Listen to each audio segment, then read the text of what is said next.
അതിനിവിടെ കോൺഗ്രസിന് നേതാവ് ഒരു കള്ളം പറഞ്ഞല്ലോ, അത് തിരുത്തിയില്ലെങ്കിൽ കേസ് കൊടുക്കും. ഞാൻ ഈ ചർച്ചയിൽ ആവർത്തിച്ച് പറയുന്നു, ബഹുമാനപ്പെട്ട അബിൻ ബർക്കി ഒരു കള്ളം പറഞ്ഞു. കള്ളം പറഞ്ഞ എന്താണെന്നറിയാമോ? AC മൊയ്തീന്റെ അക്കൗണ്ടിൽ നിന്നും കണക്കിൽപ്പെടാത്ത പണം കണ്ടെടുത്തു എന്നൊരു വാർത്തയുണ്ട്. ഒരു വർത്തമാനം ഇവിടെ പറഞ്ഞു, അത് മനോരമ തിരുത്തിക്കണം. AC മൊയ്തീന്റെ അക്കൗണ്ടിൽ നിന്ന് കണക്കിൽപ്പെടാത്ത 1 രൂപയും കണ്ടെത്തിയിട്ടില്ല. 1 രൂപയും കണ്ടെത്തിയിട്ടില്ല. ബാങ്ക് ട്രാൻസാക്ഷൻ മാത്രമേ കണ്ടെത്തിയിട്ടുള്ളൂ. അതിപ്പോ ഒരു നടപടിക്രമമായതുകൊണ്ട് തൽക്കാലം അവിടെ മരവിപ്പിച്ചിട്ടുണ്ട്. പക്ഷെ കണക്കിൽപ്പെടാത്ത ആ പ്രസ്താവന പിൻവലിക്കുന്നില്ലെങ്കിൽ AC മൊയ്തീന് കേസ് കൊടുക്കാൻ വകുപ്പാണ്. ഞാൻ തുറന്നു പറയുകയാണ്, മനോരമ ഇടപെട്ട് പിൻവലിപ്പിക്കണം. നിങ്ങൾ നേതാക്കന്മാരെ അപമാനിക്കുന്നതിന് മര്യാദ വേണം. AC മൊയ്തീൻ കേരളത്തിലെ മന്ത്രിയായിരുന്നു, ഒരു തെറ്റായ കാര്യം ചെയ്തിട്ടില്ല. കള്ളപ്പണം അറസ്റ്റ്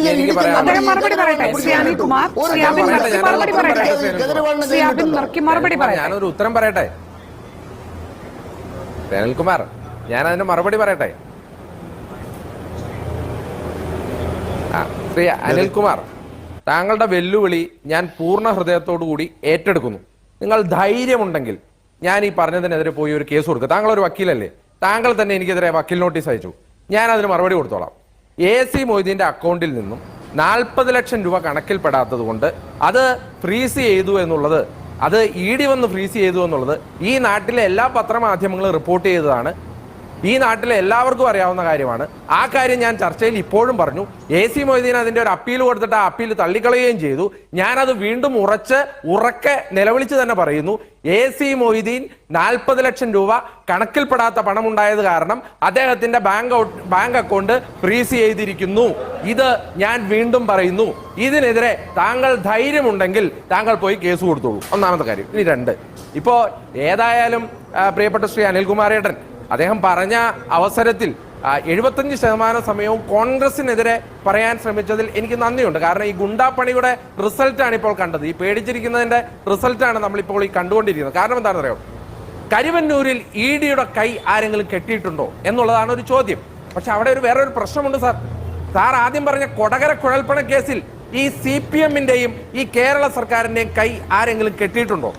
എങ്ങനെയാണ് അവിടെ പിടിച്ച ആ പ്രതി ആദ്യം വിളിച്ചത് സുരേന്ദ്രനെ കിട്ടാത്തത് കൊണ്ട് മകനെയാണ് വിളിച്ചത് എന്ന് പറഞ്ഞ പോലീസ് കുറ്റപത്രത്തിൽ സുരേന്ദ്രനും മകനും പ്രതിയാവാതെ സാക്ഷിയായി മാറിയത് എന്നുള്ളത് സാറൊന്ന് പറഞ്ഞേ.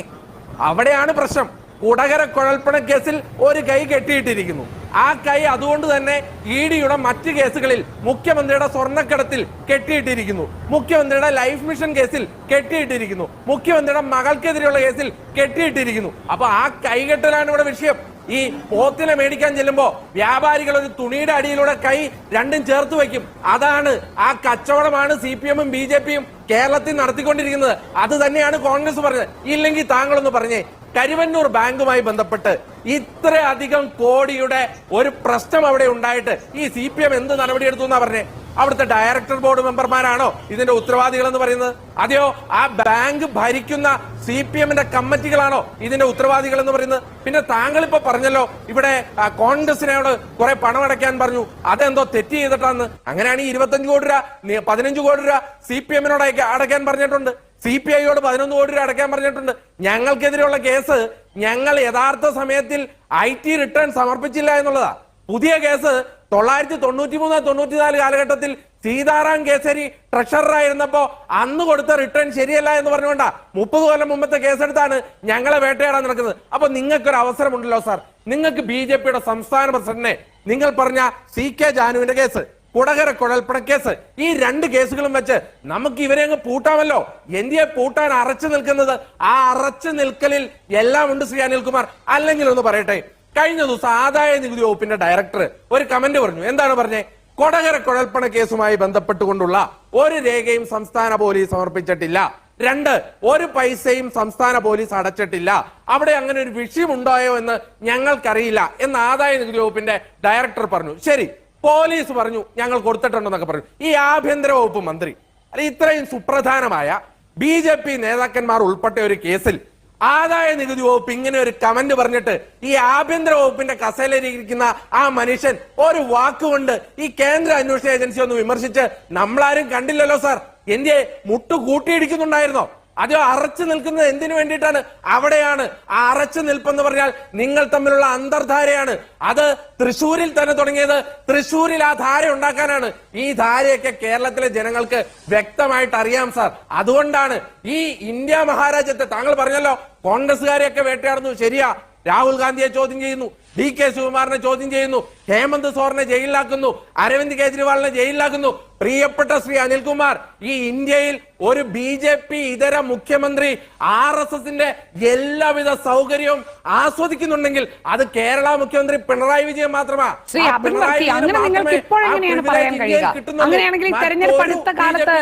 എന്തിനാണ് മുഖ്യമന്ത്രിയുടെ മകളുടെ കമ്പനിയുടെ ഇടപാടിൽ ED കേസെടുത്തത്? ഇപ്പോൾ കരുവന്നൂരിൽ CPM എന്ന പാർട്ടിക്ക് നേരെ തന്നെ ED നടപടിയുമായി വന്നത് എന്തിനാണ്? അത് തന്നെയാണ് ഷാനി, ഈ ഒത്തുകളി ആരോപണത്തിൽ പേടിപ്പിക്കലാണ്. എന്തിനാണ്? നിങ്ങൾ ഇവിടെ അന്തർധാര ഉണ്ടാക്കണം. ആ അന്തർധാര ഉണ്ടാക്കാൻ വേണ്ടിയുള്ള പേടിപ്പിക്കലാണ് ഈ കാണിക്കുന്നത്. അതിന് CPM-ന് വഴങ്ങിക്കൊടുക്കേണ്ടി വരും. കാരണം എന്താ? CPM നേതാക്കന്മാർ ഇതുപോലെ മടിയിൽ കനമുള്ളവരായി നിൽക്കുകയാണ്. കൊടകര കുഴൽപ്പണ കേസ് അപ്പുറം നിൽക്കുകയാണ്. അപ്പൊ ഇവർക്ക് പരസ്പരം പലതും മറക്കാനുണ്ട്, മടിയിൽ കനമുണ്ട്. അതുകൊണ്ട് തന്നെ CPM-ന് വഴങ്ങിക്കൊടുക്കേണ്ടി വരും. അതുകൊണ്ടാണ് ഈ തിരഞ്ഞെടുപ്പ് സമയത്ത്, അല്ലെങ്കിൽ ഈ തിരഞ്ഞെടുപ്പ് സമയത്ത് ഇത്രയേറെ കാലം ഉണ്ടായിട്ടും ഈ തിരഞ്ഞെടുപ്പ് സമയത്ത് വന്ന് ഇവിടെ വലിയ കോലാഹലം. മുഖ്യമന്ത്രിയുടെ മകൾക്കെതിരെ ഈ ഇന്ത്യയിലെ എല്ലാവരും, കേരളത്തിൽ ഈ വാർത്ത വായിച്ച് എല്ലാവരും ചോദിച്ചുകൊണ്ടിരിക്കുകയാണ്, എന്തുകൊണ്ട് മുഖ്യമന്ത്രിയുടെ മകൾക്ക് ഒരു നോട്ടീസ് അയക്കുന്നില്ല? കേരളം മുഴുവൻ ചർച്ച ചെയ്ത വിഷയത്തിൽ ഇലക്ഷനോട് അടുക്കുമ്പോൾ ഒരു നോട്ടീസ് അയച്ച്, എന്നാൽ ചോദ്യം ചെയ്യാൻ വിളിക്കുന്നില്ല, ഒരു നോട്ടീസ് മാത്രം അയച്ച് ഒരു ഷോ ഓഫ് കാണിക്കുന്നുണ്ടെങ്കിൽ കേരളത്തിലെ മുഖ്യമന്ത്രിയെ പേടിപ്പിക്കാനാണ്. അദ്ദേഹം പേടിച്ചും പോയി ഷാനി. അല്ലെങ്കിൽ ഷാനി ഒന്ന് പറഞ്ഞേ, ഈ കേരളത്തിലെ മുഖ്യമന്ത്രി പൗരത്വ ബില്ലുമായി ബന്ധപ്പെട്ട് രാഹുൽ ഗാന്ധിയെയും കോൺഗ്രസിനെയും ചീത്ത വിളിച്ചു. ഇവിടെ രാഹുൽ ഗാന്ധി വയനാട്ടിൽ വരുന്നതിനെ കുറിച്ച് കോൺഗ്രസിനെ ചീത്ത വിളിച്ചു. ഇവിടെ കോൺഗ്രസിന്റെ നയങ്ങളെ എതിർത്തുകൊണ്ട് ഇവിടെ സംസാരിക്കുന്നുണ്ട്. ഈ പിണറായി വിജയൻ എന്ന് പറയുന്ന മഹാൻ ഇങ്ങനെ ഒരു നോട്ടീസ് സ്വന്തം മകളുടെ പേരിൽ വന്നിട്ട് ഈ BJP-ക്കെതിരെ ഒരു വാക്ക് മിണ്ടിയോ? ഈ കേന്ദ്ര ആഭ്യന്തരമന്ത്രി അമിത്ഷായ്ക്കെതിരെയോ നരേന്ദ്രമോദിക്കെതിരെയോ മൂന്ന് ചോദ്യങ്ങൾ ശ്രീ അബിൻ വർക്കി താങ്കളുടെ മുന്നിലേക്ക് വെച്ചിട്ടുണ്ട്. അതിലൊന്ന് ഒരു വാക്ക് കൂട്ടിച്ചേർക്കാനുള്ളത്, താങ്കൾ പറഞ്ഞതുപോലെ AC മൊയ്തീന്റെ പണം കണ്ടുകെട്ടിയിട്ടില്ല എന്നൊരു വാദം താങ്കൾക്ക് ഉന്നയിക്കാനാവില്ല. അത് ഡൽഹിയിലെ ട്രൈബ്യൂണൽ വരെ എത്തിയ കേസാണ്. 40 ലക്ഷം രൂപ അക്കൗണ്ടിൽ മരവിപ്പിച്ചത് കണ്ടുകെട്ടിയതിനെതിരെ മൊയ്തീൻ നൽകിയ ഹർജി ട്രൈബ്യൂണൽ വരെ തള്ളി നിൽക്കുന്ന സാഹചര്യമാണ്. അതിന് അപ്പുറത്തേക്ക് നിയമ നടപടികൾ പോയതായി എനിക്കറിയില്ല. ഉണ്ടോ? താങ്കളല്ലേ അപ്പോൾ തിരുത്തേണ്ടത്. ബഹുമാനപ്പെട്ട AC മൊയ്തീന്റെ ഭാര്യയ്ക്ക് അവർ ജോലിയിൽ നിന്ന് റിട്ടയർ ചെയ്തപ്പോൾ ഗ്രാറ്റുവിറ്റി അടക്കം ലഭിച്ച പണം അക്കൗണ്ടിലൂടെയാണ് കരുവന്നൂർ ബാങ്കിലെത്തിയത്. ബഹുമാനപ്പെട്ട AC മൊയ്തീന് അദ്ദേഹം മന്ത്രിയായിരുന്ന കാലഘട്ടത്തിലുള്ള അദ്ദേഹത്തിന്റെ തിരുവനന്തപുരത്തെ അക്കൗണ്ടിലെ പണം അക്കൗണ്ടിൽ കൂടെ തന്നെയാണ് അവിടേക്ക് കൊടുത്തിട്ടുള്ളത്. കൃത്യമായി രേഖകൾ ഹാജരാക്കിയിട്ടുണ്ട്. അപ്പൊ ഇങ്ങനെയാണ് കണക്കിൽപ്പെടാത്ത പണം സ്വത്തുക്കൾ കണ്ടുകെട്ടിയത്. കരുവന്നൂരിലെ അക്കൗണ്ടുകളിലായുള്ള 40 ലക്ഷം രൂപ AC മൊയ്തീൻ എന്ന CPM നേതാവിന്റെയും ഭാര്യയുടെയും പേരിലുള്ള 40 ലക്ഷം രൂപ കണ്ടുകെട്ടിയിരിക്കുകയാണ്. ഇപ്പോൾ താങ്കൾ പ്രേക്ഷകരെ തെറ്റിദ്ധരിപ്പിക്കാൻ ശ്രമിച്ചു. അത് പിൻവലിക്കണമെന്നാണ് താങ്കൾ ആവശ്യപ്പെട്ടത്. അത് വസ്തുതയാണ്. താങ്കളാണ് പിൻവലിക്കേണ്ടത്. തെറ്റാണ്. ആ കണ്ടുകെട്ടിയെന്നൊക്കെ ഉള്ളൊരു വാദം തെറ്റാണ്. അത് ഫ്രീസ് ചെയ്തിരിക്കുകയാണ്, മരവിപ്പിച്ചിരിക്കുകയാണ്. ഷാനി തെറ്റിദ്ധരിപ്പിക്കരുത്. ആ വാക്ക് ഞാൻ ഇംഗ്ലീഷിൽ ആ വാക്ക് എഴുതിയിരിക്കുന്ന ഫ്രീസ് എന്നാണ്. കണ്ടുകെട്ടുക എന്ന് പറഞ്ഞാൽ കോൺഫിസിക്കേറ്റഡ് എന്ന് പറയണം. ആ ഉത്തരവ് എന്റെ കയ്യിലുണ്ട്. ഞാൻ ഷാനിയെ ചർച്ചയെ വെല്ലുവിളിക്കുന്നു. മാധ്യമപ്രവർത്തകരുടെ വിരുദ്ധുണ്ടെങ്കിൽ നിങ്ങൾ തെളിയിക്കുക. ഒരു കാര്യം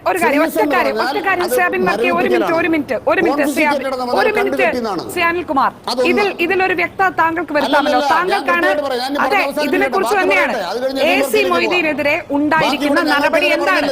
അല്ല, AC മൊയ്തീന്റെ കാര്യത്തിൽ താങ്കളാണല്ലോ വെല്ലുവിളിച്ചത് എല്ലാവരെയും. AC മൊയ്തീനെതിരെ ഇപ്പോൾ ഉണ്ടായിരിക്കുന്ന നടപടി എന്താണ്? താങ്കളൊന്ന് വ്യക്തമാക്കൂ. എന്താണ് AC മൊയ്തീന്റെ പണത്തിന്മേൽ ഇപ്പോഴുണ്ടായിരിക്കുന്ന ED നടപടി? ശ്രീ അനിൽകുമാർ, AC മൊയ്തീന്റെ 40 ശബ്ദം കുറവാണ്.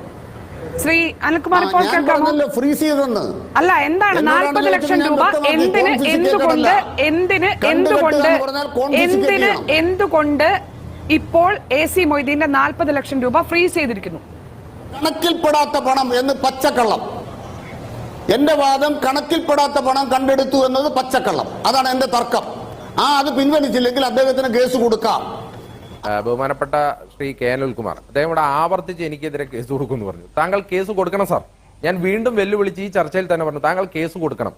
അനധികൃതമായി കണക്കിൽപ്പെടാത്ത 40 ലക്ഷം രൂപ ഫ്രീസ് ചെയ്യുകയും സീസ് ചെയ്യുകയും ചെയ്തു എന്നുള്ളത് കേരളത്തിലെ എല്ലാ മുഖ്യധാരാ പത്രങ്ങളും, ഞാൻ അതിന്റെ മുഴുവൻ ലിങ്കും ഇപ്പൊ ഷാനിക്കും ശ്രീ കെ അനിൽകുമാറിനും വെച്ചുതരാം. അപ്പൊ എന്റെ കൂടെ താങ്കൾ കേസ് കൊടുക്കേണ്ടത് മനോരമ, മാതൃഭൂമി, ഇന്ത്യ ടുഡേ, അതുപോലെ കേരള കൗമുദി തുടങ്ങി ഈ ഇന്ത്യയിലെയും കേരളത്തിലെയും എല്ലാ പ്രധാനപ്പെട്ട പത്രങ്ങളും ആ പൈസ കണ്ടു കെട്ടി എന്നുള്ള ന്യൂസ് കൊടുക്കുകയും adjudicating authority Shri AC Moideen കൊടുത്ത അപ്പീൽ തള്ളിക്കൊണ്ട് ആ കണ്ടുകെട്ടലിനെ ആ അഡ്ജുഡിക്കേറ്റിംഗ് അതോറിറ്റി ശരിവെച്ചു എന്നുള്ള ഫെബ്രുവരി 5, 2024 എല്ലാ പത്രങ്ങളിലെയും വാർത്ത ഞാൻ താങ്കൾക്ക് അയച്ചുതരാം. അപ്പൊ താങ്കൾക്ക് കേസ് കൊടുക്കുമ്പോൾ ഒറ്റ കേസിൽ തന്നെ എല്ലാവരും പ്രതികളാക്കാമല്ലോ. അപ്പൊ അങ്ങനെ താങ്കൾ കേസ് കൊടുക്കണം. അപ്പൊ അത് അവിടെ നിൽക്കട്ടെ. പിന്നെ 40 ലക്ഷം രൂപ അദ്ദേഹം എങ്ങനെ ഉണ്ടാക്കി എന്നുള്ളതൊക്കെ താങ്കൾ ഇപ്പൊ കുറെ കഥയൊക്കെ പറഞ്ഞു. ആ കഥയുടെ ചരിത്രമൊക്കെ അവിടെ നിൽക്കട്ടെ, അത് അവിടെ നിൽക്കട്ടെ. രണ്ടാമത്തെ കാര്യം, ഇപ്പൊ കൊടകര കുഴൽപ്പണ കേസുമായി ബന്ധപ്പെട്ടുകൊണ്ട് ഞാൻ ആദ്യം തന്നെ പറഞ്ഞു, എന്താണ് കുടകര കുഴൽപ്പണ കേസിൽ പിടിക്കപ്പെട്ടവർ മുഴുവൻ BJPയും RSSും അനുഭാവമുള്ളവരാണ്, തർക്കമില്ല. ആ പണം അത് ആലപ്പുഴയിലേക്ക് കൊണ്ടുവന്നത് BJPയുടെ ഇലക്ഷൻ ഫണ്ടാണ് എന്ന് കുറ്റപത്രം പറയുന്നു. FIR അല്ലല്ലോ, കുറ്റപത്രമാണ് ഇപ്പോൾ നമ്മൾ ചർച്ച ചെയ്യേണ്ടത്. കുറ്റപത്രം പറയുന്നു. ആ കുറ്റപത്രത്തിൽ പറയുന്നതനുസരിച്ച് കർണാടകയിലെ BJP നേതൃത്വമാണ് ഈ പണം കൊടുത്തുവിട്ടത് എന്ന് പറയുന്നു. അതിലും തർക്കമില്ല. ഈ പ്രതികൾ ആദ്യം പുറത്തിറങ്ങിക്കഴിഞ്ഞ് ആദ്യം വിളിച്ചത് K സുരേന്ദ്രനെയാണ് എന്ന് കുറ്റപത്രം പറയുന്നു. തർക്കമില്ല. K സുരേന്ദ്രനെ കിട്ടാത്തത് കൊണ്ട് K സുരേന്ദ്രന്റെ മകനെയാണ് വിളിച്ചത് എന്ന് പറയുന്നു. തർക്കമില്ല. എന്നിട്ട് ഇവർക്ക് രണ്ടുപേർക്കെതിരെ എന്ത് നടപടി ഉണ്ടായി? അവസാനം കുറ്റപത്രം കൊടുത്തപ്പോ പ്രതി സാക്ഷിയായി മാറി. K സുരേന്ദ്രൻ സാക്ഷി, 29 സാക്ഷി പട്ടികയിൽ പ്രതിയല്ല. ആ പ്രതിയെ കുറിച്ച് അന്വേഷിച്ചില്ല. ഈ പണം വന്ന സോഴ്സിനെ കുറിച്ച് നിങ്ങൾ അന്വേഷിച്ചില്ല. കടന്നുപോയ വഴികളെ കുറിച്ച് നിങ്ങൾ അന്വേഷിച്ചില്ല. കാരണം കുടകര കുഴൽപ്പണ കേസിൽ CPMന്റെ കൈകൾ കെട്ടി.